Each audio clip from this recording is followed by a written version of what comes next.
Fala, meu povo lindo, tudo tranquilo? Conforme o prometido, estamos aqui hoje para dar continuidade à nossa série sobre a pré-história. Você que não assistiu aos vídeos anteriores, é bom você ir lá e assistir para poder você acompanhar a nossa linha de raciocínio, porque hoje é dia dos australopitecos e dos parantropos. Fica com a gente, chama a vinheta!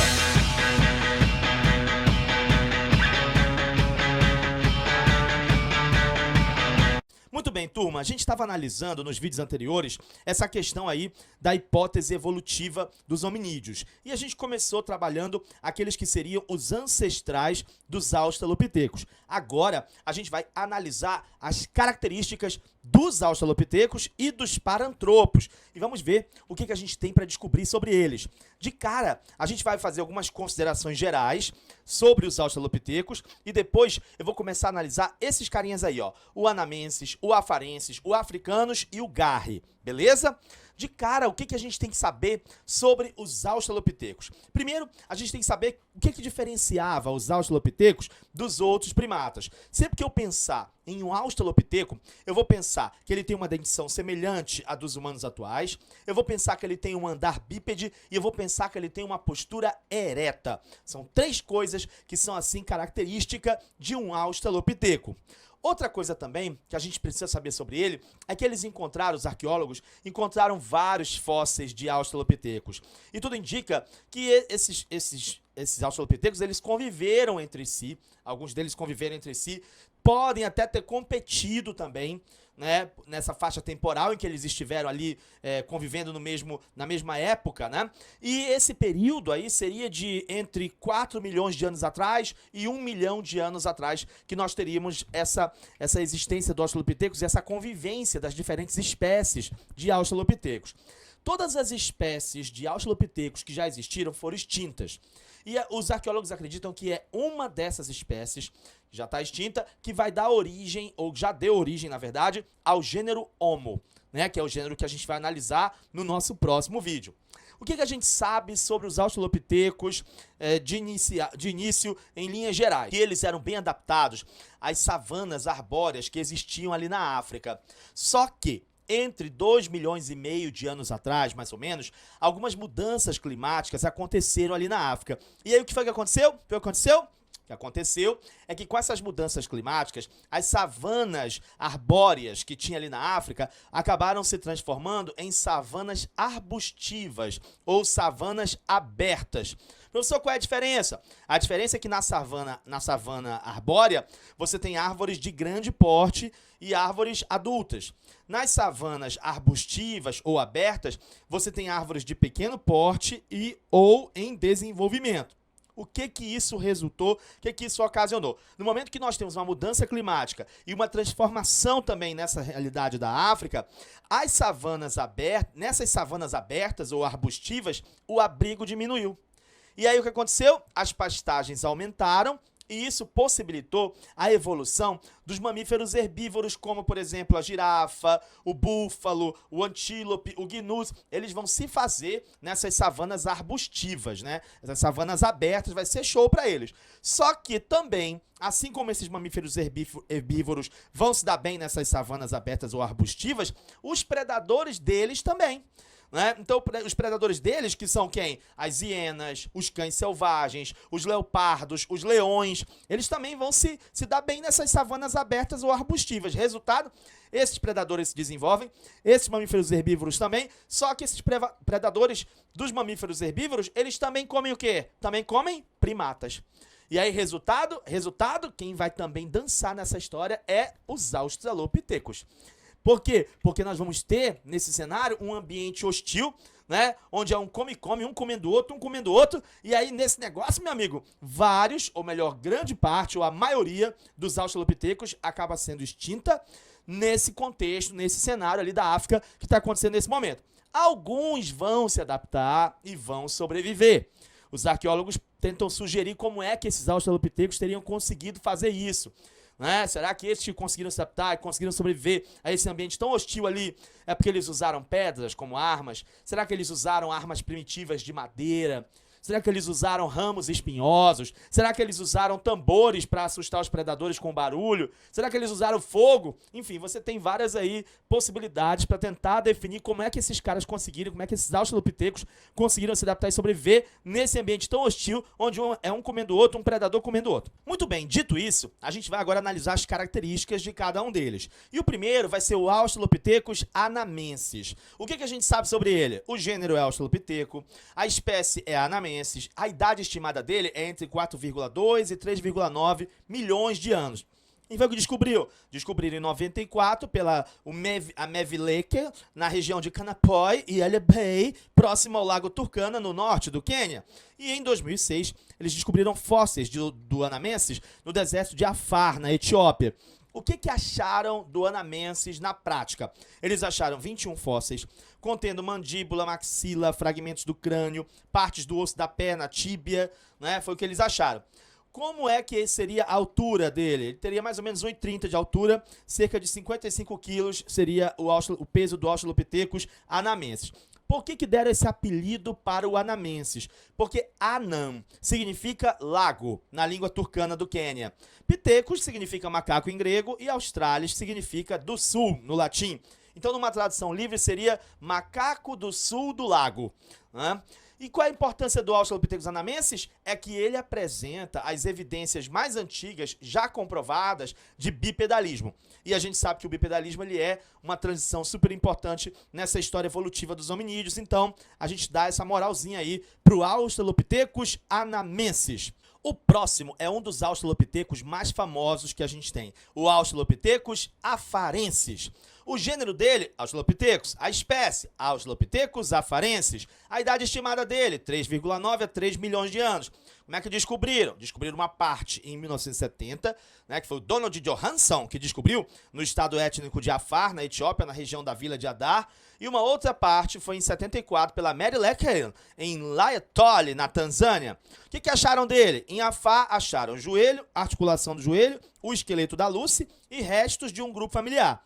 Em Laetoli, acharam pegadas de 70 hominídeos bípedes. E no Vale do Rift, acharam 400 fragmentos de mais de 300 indivíduos. Como é que seria a altura, o peso e o sexo dele? Os homens seriam 1,50 mais ou menos, as mulheres 1,30, os homens 45 quilos, as mulheres 30 quilos. Apelido? Afar, é porque é a região da Etiópia onde ele foi encontrado. Pithecus a gente já sabe que é macaco em grego, Australis a gente já sabe que é do sul no latim. Então, numa tradução livre, seria macaco do sul de Afar. O Australopithecus afarensis, né? E qual é a importância dele? A importância dele é que dentre os fósseis todos de Australopithecus afarensis que foram encontrados, o mais famoso é a Lucy, né? A Lucy, ela é famosíssima, ela é, claro, já teve momentos de maior glória, né, onde a Lucy reinava nos livros de história, na parte da pré-história. Hoje a Lucy foi perdendo um pouco o posto dela, né, mas ela continua sendo extremamente famosa. A Lucy é o primeiro esqueleto fóssil mais completo de um Australopithecus que já foi encontrado, e é o mais famoso também. Não por acaso ela colocou o Australopithecus afarensis em evidência na árvore genealógica dos hominídeos. O que a gente sabe sobre a Lucy? A gente sabe que o nome dela, todo mundo sabe que quem deu, o que inspirou o batismo desse nome foi a música dos Beatles, Lucy in the Sky. Mas as versões é que variam, porque tem gente que diz que esse nome foi dado porque eles estavam ouvindo essa música no momento que eles encontraram o fóssil da Lucy. Já tem gente que fala que, na verdade, essa música foi tocada durante toda a noite na qual eles comemoraram a descoberta da Lucy. E pode ser as duas coisas também, né? O fato é que essa música foi a trilha sonora, né, desse encontro da Lucy. E aí, por isso, Lucy in the Sky deram esse nome Lucy para ela. O que mais a gente também sabe? A gente sabe que ela tinha braços longos, pernas curtas, ela devia ter em torno de 1 metro de altura e ela era bípede. Uma coisa que é interessante na Lucy é que ela tinha o tamanho de uma criança de 4 anos, mas a bacia dela era de uma mulher adulta, de 1,70. Então imagina, ela é pequena, mas a bacia, olha o tamanho da bacia, né, de uma mulher adulta de 1,70. E também uma coisa interessante é que dizem que ela tinha um andar balançante.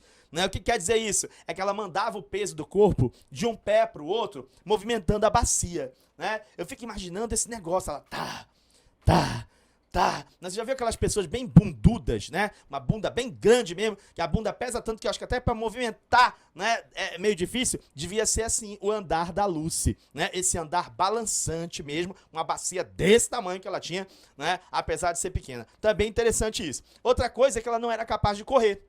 Porque essa capacidade de correr, ela só vem depois com o ergaster, né, com o erectus, porque eles vão desmontejar o corpo longilíneo, né, vão ter a bacia estreita, então isso vai possibilitar essa habilidade, né. Então, do Australopithecus afarensis, realmente a Lucy é a top de linha, né, ela é a estrela. Mas aí a gente tem também o Australopithecus africanus. O que a gente sabe sobre ele? A gente sabe que o gênero dele é Australopithecus, a espécie é Australopithecus africanus. A idade estimada dele, 3 a 2 milhões de anos. Onde é que descobriram? Encontraram ele na região de Tonga, na África do Sul, e ele foi descrito pelo biólogo Herman Dart em 1924. Mas ele só foi reconhecido pela comunidade científica como hominídeo, realmente, em 1950, quando outras descobertas de crânios tinham acontecido em Stenfontein e Makapangasgat, na África do Sul. O que acharam dele? Acharam em Tonga um crânio juvenil. E em Stenfontein e Makapangasgat, outros crânios e partes de crânios. Ele devia ter 1,50 de altura, cerca de 50 quilos, e deram esse apelido para ele porque africanos lembram o local onde ele foi encontrado. E Pitecos e Australis, todos nós já sabemos o que significa. Esse Australopithecus africanus, ele chegou a ser considerado um ancestral direto do gênero Homo, especialmente do Erectus. Mas depois descobriram fósseis de hominídeos mais antigos que ele. E isso levantou duas hipóteses, que a gente até já trabalhou lá no vídeo anterior. Né? Os arqueólogos vão sugerir que ou o gênero Homo se separou do Australopithecus bem antes do que se pensava, ou esses dois gêneros se desenvolveram de forma independente a partir de um outro ancestral. A gente já colocou essas considerações aí no vídeo anterior e já falamos sobre isso. É bom que você que não assistiu, é bom você correr lá e assistir. Outro também super famoso, né, que está entrando na lista aí dos Australopithecus, e a descoberta dele é um pouco mais recente em relação a todos os outros que a gente vê por aí, né? 1924, 1950, 1960. Esse aqui, ele é de 96. A descoberta dele é da década de 90. Então esse carinha, ele também é importantíssimo, ele está entrando na lista aí na rabiola. Mas já está sentando na janela. Por quê? Porque ele tem umas características importantes que vão destacá-lo. Quem é esse cara? É o Australopithecus garhi. O que esse cara significa? Quais são as características dele? O gênero dele é Australopithecus. A espécie é Australopithecus garhi. A idade estimada? 3 a 2 milhões de anos. Eles foram descobertos pelo Tim Wright em 1996, próximo à cidade de Bouri, no rio Avash, na Etiópia. O que acharam dele? Acharam fósseis de crânios, maxilares superiores e inferiores, dentes, membros, troncos, parte superior e lateral de crânios. A altura dele devia ser entre 1,50 de altura, ele devia pesar 50 quilos, e deram esse apelido para ele porque garhi, na língua afar, significa surpresa. Os arqueólogos, os antropólogos, eles não imaginavam que espécies de Australopithecus poderiam ter existido tão próximas de nós. E por que o Australopithecus garhi é importante? Porque junto aos fósseis dele foram encontrados artefatos de pedra primitivos e ossos de animais com marca de corte. E eles dataram isso entre 2,6 milhões de anos atrás. O que significa, ou pode significar, que o Australopithecus garhi é a espécie mais antiga de hominídeo a fabricar ferramentas de pedra. E isso foi super importante, porque até então, o que os caras acreditavam? Os estudiosos acreditavam que o Homo habilis que seria o primeiro hominídeo realmente por causa da capacidade dele de fabricar ferramentas. Só que aí acharam o fóssil do Australopithecus garhi e concluíram que ele também fabricava instrumentos, então isso acabou quebrando aquela teoria de que o Homo habilis é que foi o primeiro a fazer isso, a fabricar isso. Hoje, cada vez mais os estudiosos estão mergulhando nessa questão e eles concluíram que nós temos pelo menos 4 espécies de hominídeos que são contemporâneas das mais antigas ferramentas conhecidas, que foram aquelas que foram achadas lá em Olduvai.